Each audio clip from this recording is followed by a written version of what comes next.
to you, I'd like to share with you from the book of Matthew. And I wrestled with what to speak about today, but it was hard for me to ignore all of what was occurring in our country and the world. So I contemplated about what is an intersection that would speak to many of the things that we're kind of dealing with. So if you bear with me, I ended up in the book of Matthew, the 14th chapter. It's a familiar story. It starts with verse 23. And then he made the disciples get out of the boat and preceded him to the other side. And while he dismissed the crowd after doing so, he went up to the mountain by himself to pray. And when it was even, he was there alone.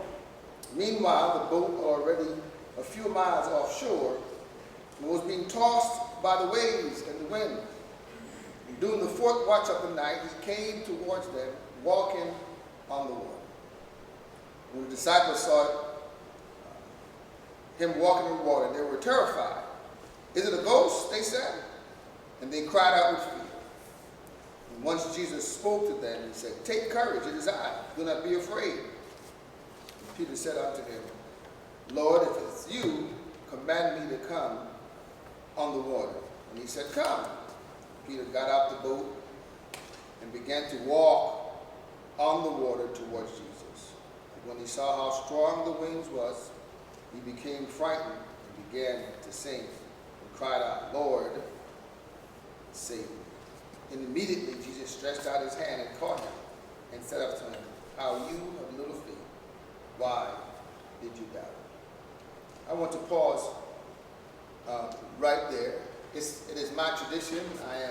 I bring you greetings from Union Baptist Church, which is right here in Stanford and Newfield Avenue. Dr. Robert Perry, who's been our senior pastor for, 47 years. He's been in the city, sends his greeting and his love as well. The title, if I should give a title to this, would be "The Journey in Between." And as I pulled up into your parking lot, I saw how God had confirmed that to me, that this was the right message. I looked at where your location was. You are nestled between so many things. Nestled between an apartment that's already up and one that's about to be up. Nestled between UConn's campus. Nestled between communities. And I want to talk about the in-between, the journey that we all have to face going in between. It's already an unprecedented time for so many of us. Many of us are afraid, we're isolated, concerned about our job, our housing. It seems like our world has been turned upside down. We wonder what normal will look like again. We are caught between the old normal and the new normal. We're all trying to figure it out. And then on top of a pandemic, the health crisis, there's the crisis and even the pandemic of racism. And the death of so many black and brown people across the country. And so all of this is before us. And I smile when I think about the pandemic because I realize that God has put us all in time out. You know, when the children are in school or you're home and they're acting up, you give them a time out. You send them to your rooms to sit down and to cool off and to think things over. And you hope they emerge differently from when they go in. Let's hope that it's the same for us in this season. The context of our story is that Jesus heard word of his cousin, that his cousin were killed by the authorities, John the Baptist. You might remember he was beheaded and the word got to Jesus and he was grieved and upset. And he said that he went to the mountains to pray, to kind of calm himself down and to hear from his Father. And the crowd heard about him and followed him even to that space. It's hard sometimes when you're Jesus to find quiet space, time to reflect and to contemplate. But it is so necessary for us to hear from God that we cultivate quiet space. Jesus had this crowd gathered around him, and then we fall into the story of the 5 loaves and the 2 fishes where he fed 5,000. And at the end of that miracle, he told his disciples, listen, get in the boat because my retreat is not done. It was interrupted. My time with God was interrupted. I want you to go to the other side, and essentially, I'm going to meet you there. You guys go ahead. The text said he dismissed the crowd, and he went to the mountains again to pray and to be with the Father, probably because he's still grieving. He's still mourning about John, his cousin, and the loss of his life. Like so many of us are grieving over George Floyd and so many like him for the senseless loss of life. And so then, as the disciples went out, they're making their journey to the other side. And they encountered some challenges and some difficulties. In between leaving where Jesus instructed them and going to their destination, they never quite made it there before encountering some strong winds, the Word of God says. And I asked myself a question, church. I said, why didn't Jesus just invite the disciples to go pray with him in the mountain? Why send them away so he could be by himself? Wouldn't that be a great opportunity to teach them and to coach them and to model for them what good prayer is? A few thoughts came to mind, and I realized, well, sometimes you just don't want folks around you when you're trying to pray and hear God. They're just distracting. I wonder, were they disciplined enough? Because in the Garden of Gethsemane, when he asked them to pray, even at the end of the journey, his journey with them anyway, they all fell asleep. So I can imagine what they would have done if he invited them at the beginning of the journey. How distracting that might have been, talking about all the wrong things and distracting them from hearing from God. Then we all just need some personal space, and so I think he just sent more and said, I just need some me time. Are you having me time? Are you separating yourself from the business of your life and just sitting down and hearing from God? Turning off the phone and the TV, whether it's Fox News or CNN or whatever you listen to, and just sitting quietly with God. Most of us are afraid of that space, to be quiet, to sit down by ourselves.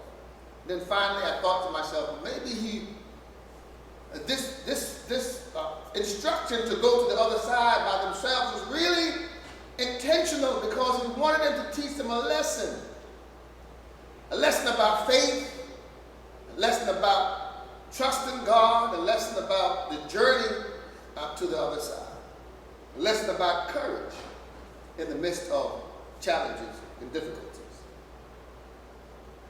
So often we are so focused on the product, so often we're so focused on the end result, we forget the process. And God wants us to pay attention to the process. That's the in-between. Before you get from A to B, you've got to go in between. And if you miss the in-between, you miss the value of the journey.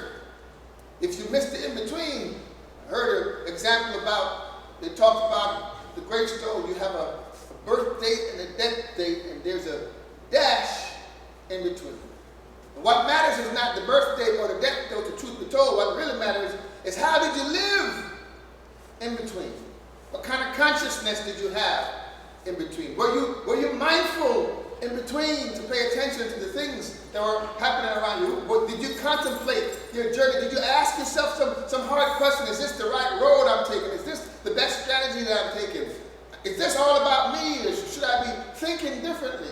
The process. I don't know about you, but I've driven on the thruway before. I've left Stanford and gone to Bridgeport and couldn't tell you one time that I missed because I was so lost in my head, my own thoughts, or to be honest, on the phone, which we're not supposed to do. And we miss the in-between. We miss the journey in between. And thank God for a mind that will wake me up when it's time and say that this is your exit. And we become awake. We just kind of, so many of us are living on what I call the robot, the automatic. We're just living in this automatic way. We're not challenging ourselves and challenging what the culture is offering to us. And so we fall prey to this kind of automatic living. But he wants more for us. He wants us to be more alive. And for us to be more alive, we have to be alive in the process, in our in-betweens. So you did invite a Baptist preacher to preach here. And I'm going to try to be as brief as I can. I want you to bear with me. Amen. Amen.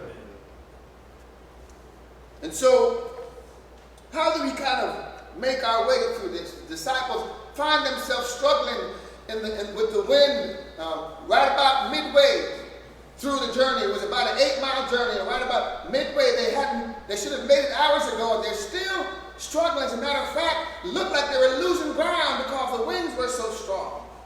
And sometimes we feel like that in life when we're journeying, like we feel like we're losing ground because the wind is so strong against us. They're caught in between. The text says at the fourth watch, in between 3 a.m. and 6 a.m., they're struggling. And thank God for Jesus that he sees them.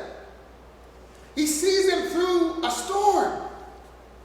He sees them through the night, in the wee hours of the morning, struggling. He says while he was still at land, he sees them struggling. He is at least 3 to 4 miles offshore. And he's able to find his disciples struggling in a storm in the nighttime where all of the wind and the waves are just would confuse most of us and hinder our sight. Jesus sees us in our storms. And he makes his way out to us. But I can't but imagine that. He's saying, I want you to think about the in-between before you get to the other side where you've been instructed at. And it was amazing to me because why was Jesus, he must have known that there was a storm coming. He's Jesus. And he sends them in that direction anyway. Because there's some things he wants to teach us. To not be afraid of storms because they're a part of life. And to pay attention to the process. Because oftentimes in the midst of the storm, in the in-between, that God has seated our miracle and our healing and the answers that we're seeking right there. He calls us to have us to just to get to know him just a little better in the in-between. In between the miracles that they were about to, the miracles of the 5,000 and the miracle that they're about to enter when they got to the other side. In between, Jesus is grieving his cousin. There are all these in-betweens that are occurring, and he's asking us to wake up and to pay attention while we're in between because your answer is not at the end, it's in your in-between. The way we challenge ourselves and grow spiritually is in between. You don't get better if you're not paying attention while you're going through. Your faith can't grow if you're not paying attention and exercising faith while you're in between your miracle, in between your blessing, in between your next assignment and your destination. Peter said, Lord, if it's you, bid me to come out and to walk with you. And there are two types of people in the boat. There was a Peter who ventures to have the courage to reimagine and to think, can I do these things which seem as possible? None of the other disciples even looked like they dared to even want to do that. I'm sure they were like, you crazy. You are one crazy man trying to step out of this boat. First of all, there's a storm that we're not, as fishermen, we're uncomfortable with the intensity of the storm. In the midst of the storm, it is dark, and we see something that we think is a ghost, and you want to respond to that ghost and step out and walk on water, which we know is impossible to do. You are crazy, Peter. But Peter dares to do that. And it's interesting, we're all listening in the Lord. Lord, if it's you, bid me. He's always having to prove himself to us. And thank God for his grace. Peter steps out into the water, and even for a little bit, courage to do it, and then start to pay attention. His robot took over to notice all of what was wrong in life, and he started to sin. And the Lord rescued him. Have the courage, like Peter, to do something different, to take a risk, to step out the boat and do something different while you're in between. While you're in between trying to find out what your new normal is going to be. While you're in between trying to find out what your ministry is going to look like.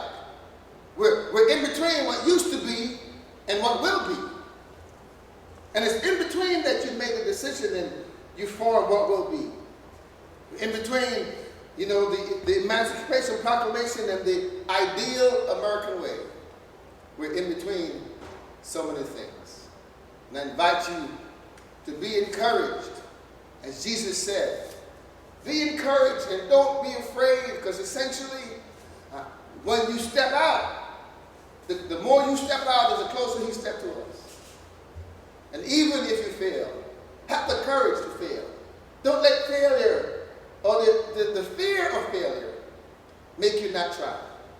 Make you not trust God to do what seems even impossible to most people. And to step out. Even at St. Andrews, he's called you to go to the other side, but don't go to the other side in the robot. Don't go to the other side just mindlessly, but be mindful. Pay attention. Right? Contemplate your path, and then trust God that he'll walk with you, even when it gets difficult. And it very well might be. God bless you. May heaven smile.